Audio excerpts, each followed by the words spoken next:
Mega prince Varun Tej, Lavanya Tripathi గతేడాది ప్రేమించుకొని పెళ్లి చేసుకున్న విషయం తెలిసిందే.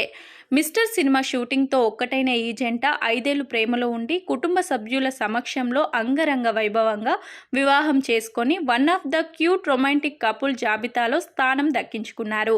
లావణ్య, వరుణ్ జంట మెగా ఫ్యాన్స్ను విపరీతంగా ఆకట్టుకుంటుంది. ఎంగేజ్మెంట్ అయ్యేంత వరకు కూడా వీరి బంధాన్ని గోప్యంగా ఉంచారు. గతేడాది జూన్లో నిశ్చితార్థం చేసుకొని అభిమానులకు ఒక్కసారిగా షాక్కి గురిచేశారు. ఇకపోతే తాజాగా వీరికి సంబంధించి ఓ వార్త సోషల్ మీడియాలో తెగ వైరల్ అవుతుంది. అయితే వరుణ్ తేజ్ లావణ్య త్రిపాఠిని ప్రేమించకపోతే నాగబాబు టాలీవుడ్లో ఓ అగ్ర హీరో కుమార్తెను మెగా ఇంటికి కోడలిగా తెచ్చుకుందామనుకున్నారట.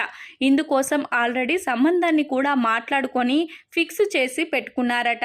వరుణ్ తేజ్ లైఫ్లో సెటిల్ అయ్యాక ఆ స్టార్తో మరోసారి మాట్లాడి పెళ్లి చేసేద్దామని భావించారట. కానీ ఈలోపే లావణ్య త్రిపాఠిని ప్రేమిస్తున్నానని చెప్పి వరుణ్ బాంబ్ పేల్చాడు. కుటుంబ సభ్యులను ఒప్పించి పెళ్లి కూడా చేసుకున్నారు. ఈ వార్త ఎంతవరకు నిజమో తెలియదు కానీ ప్రస్తుతం సోషల్ మీడియాలో వైరల్ అవుతుంది.